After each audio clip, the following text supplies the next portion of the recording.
Olá, meu amigo, olá, minha amiga. Hoje iremos tratar de um assunto aparentemente simples, mas cheio de dogmas, jargões e até crendices. Trata-se do joio e do trigo. Vamos dar início a esse assunto, porque ele é muito longo. Meu caro amigo, pequenos enganos fazem muita diferença. Muitos têm falado para mim, Misael, esse assunto é irrelevante, é completamente desnecessário. Será que um pequeno engano é completamente desnecessário? Imagina você chega num trevo, tem que ir para a direita e para a esquerda. Um pequeno engano, você foi para a esquerda, vai chegar no caminho? Não vai. Imagine um pouco de engano. Será que Deus se agrada com um pouco de engano? Será que não vai atrapalhar a nossa saúde espiritual um pouco de engano? Imagine no seu alimento, misturado com glúten, com a carne de soja, com arroz, com feijão, um pouquinho de carniça de um cão que foi morto na semana passada. Será que isso é apropriado? Ah, não, 1% só. O que é 1%? 1% de lixo no alimento, será que não vai prejudicar a saúde? Hoje iremos tratar de um mito que tem um parâmetro numa verdade, uma realidade. É verdade. Só que o mito está baseado nessa verdade, só que tem um pouquinho de mentira, e isso tem enganado a muitos imperceptivelmente.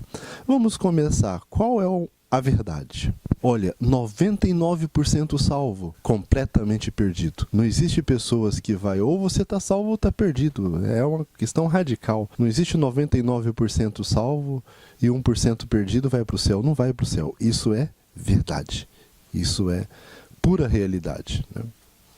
Agora, com base nessa realidade, as pessoas julgam fidelidade. Olha, ou você é fiel ou infiel. Não tem esse negócio de 99% fiel e infiel.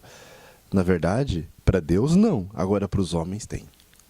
Você pode ver uma pessoa fiel, completamente fiel, e para Deus ela é um infiel, porque só Deus conhece as intenções e os corações.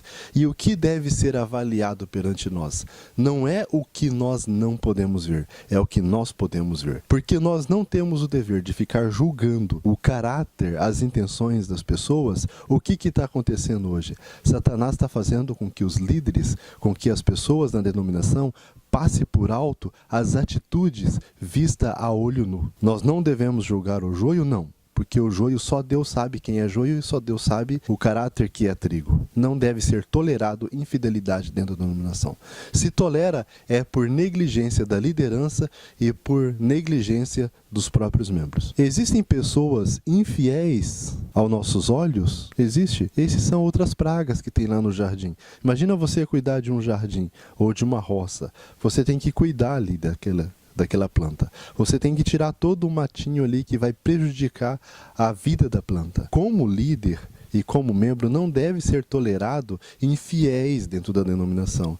Isso aí vai estragar a plantação, vai estragar o caráter das pessoas, estraga a vida espiritual. Isso não deve ser tolerado. Os infiéis não são joio. Agora, existem pessoas que são aparentemente fiel e só Deus conhece o coração. Na verdade, ele é um infiel? Existe. Esses aí são o quê? Esses são os joios. Esses devem ser tolerados na igreja? Na denominação? Sim, esses devem ser tolerados. Por quê? Por mais que eu pense que ele tem um caráter mau, olha, o irmão é muito brabo, né? Mas ele obedece, observa a lei de Deus. Você não confunde ele com um mundano na rua, a família dele. A esposa está vestida adequadamente como uma cristã e não como uma mundana. Você vai ao restaurante com ele, ele se alimenta de forma adequada, não anda comendo carne, não anda comendo, né? Então esse é o quê? É o joio. Mas a gente não consegue discernir quem é joio e quem é trigo. Tem muita gente que fala assim, Misael, pessoas que fazem reforma de saúde são má, são joio, mas e aí? Será que são má, são mais joio do que eu? Nós devemos olhar para nós. E não devemos julgar essas pessoas que são decentes e que são aparentemente más. O que acontece? A palavra de Deus, ela não fala só um assunto uma vez só. Ela fala 2, 3 vezes do mesmo assunto. Só que o que ela faz? Ela trata do assunto, depois ela amplia, repete e amplia, deixa de forma mais clara. E assim acontece com a parábola do joio e do trigo. Cristo repete essa parábola e amplia na parábola das 10 virgens. O joio parece-se com o trigo. Isso está de forma clara, inequívoca. Joio parece com trigo. Se a pessoa é infiel, ela não é joio. Ela é outra praga. O joio são pessoas fiéis, que parecem com trigo, que só o caráter determina a diferença e só o caráter só Deus sabe. As pessoas não conseguem discernir. As virgens loucas e as virgens sábias, ambos se vestiam iguais. O ser humano não conseguia definir quem era virgem prudente e quem era sábio. Só Deus consegue definir. Então, será que eu sou joio? Ou será que nem joio eu sou? Se eu não faço reforma de saúde na minha vida, se eu não tenho aparência de cristão, eu nem joio eu sou. Agora, se eu faço uma reforma de saúde, se eu tenho aparência de cristão, mas será que eu tenho a fé de Jesus? Será que eu tenho comunhão constante com Cristo? Então, aí uma pergunta pessoal, que as pessoas que fazem reforma de saúde, as pessoas que têm aparência de cristã, aí está o joio e o trigo, aí está as virgens prudentes e as loucas. Agora, as pessoas que simplesmente frequentam a denominação, isso não quer dizer que é joio. Aí não está, aí tem muitas outras pragas aí, muitos caráteres perniciosos que nem deveria tá. Será que devemos tolerar o pecado na igreja? Ah, mas você está falando que não deve ser tolerado o pecado, isso aí é ideia sua. Será que isso é ideia minha? Vamos ver em Conselhos para a Igreja, página 261, quarto parágrafo. Acompanhe essa citação.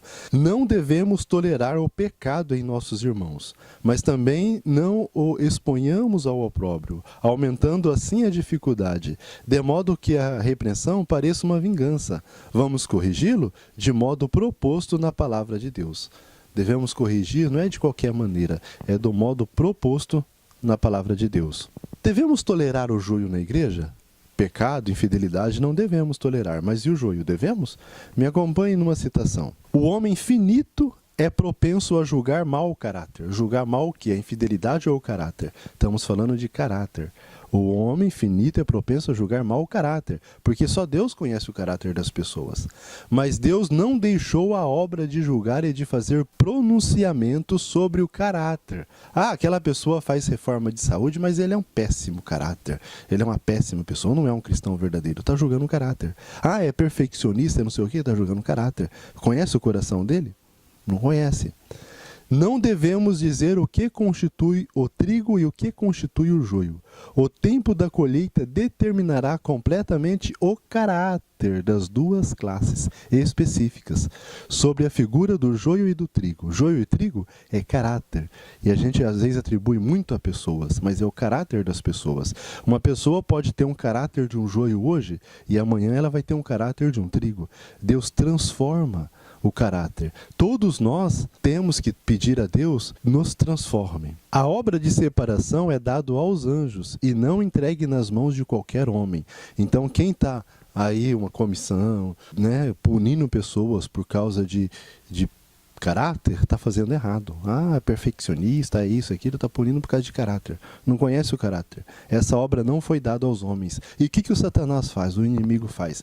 Faz com que as pessoas fiquem fazendo o que Deus não designou, que é julgar o caráter das pessoas. E negligencia no que Deus designou, que é julgar toda infidelidade dentro da igreja. Isso aí, o que acontece? Tolera. Agora, o caráter que julga, que não tem como provar, isso estão fazendo, infelizmente, na denominação. Eu vou dar um exemplo de um jardim, uma roça, né? Ali na roça tem ali a semente. Então o joio é semente. Então essa semente deve ser, né, tá ali na roça. Você vê ali aquelas plantas que vão se desenvolvendo. Ali de repente um pé parece com flor ou parece com a roça, que ali o feijão ou com arroz. Aí isso você deve deixar. Agora aquelas pragas ali, aqueles matos que não parece com flores, não parece com ser uma roça de feijão com feijão, não parece com arroz, isso não deve ser deixado. Por quê? Porque se deixa esses matos que não parecem ali na roça, isso vai sufocar e vai fazer com que a roça perca. Então os mundanos, os infiéis, os pecadores, deliberado dentro da igreja, sufoca e faz com que as pessoas não desenvolvam um bom caráter. Aí torna muitas igrejas, né, da denominação de Deus, um lugar inapropriado para frequentar. Não é todas. Existem igrejas que é apropriado para frequentar. Agora existe igreja que não, que só tem teatro, só tem música mundana, só tem veste mundana.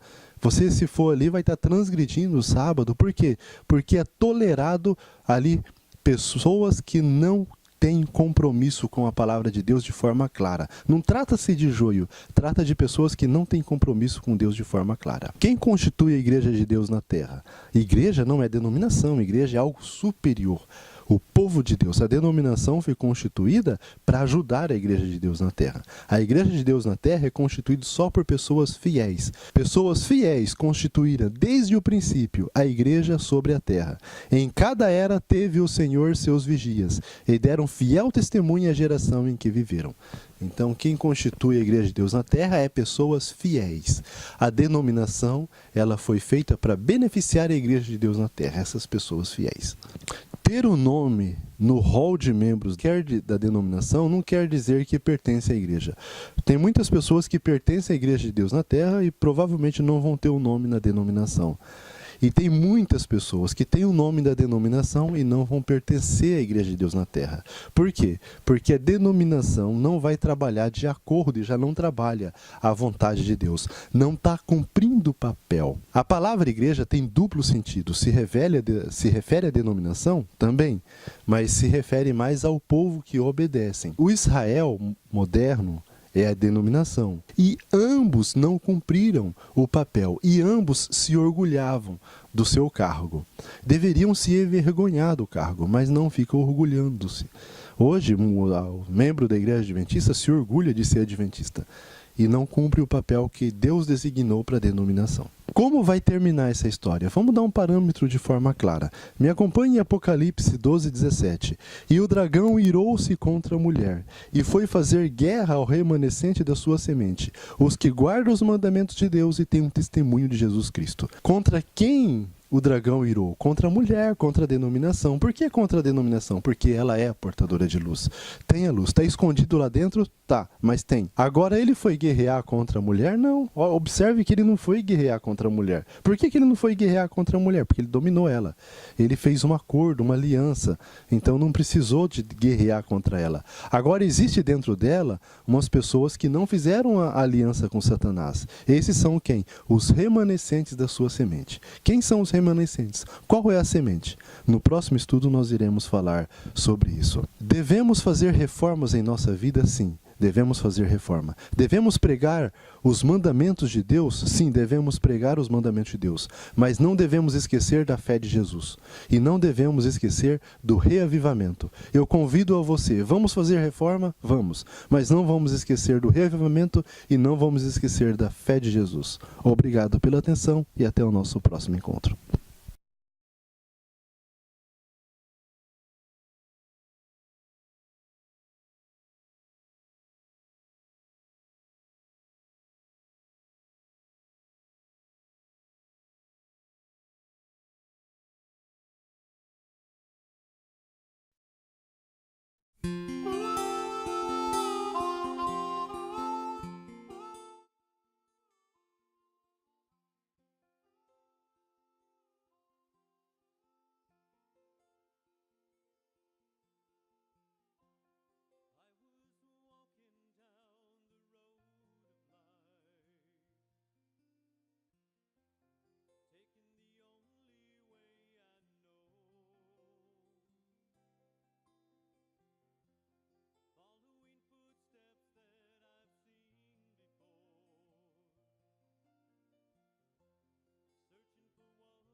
Narrow's the only way to go.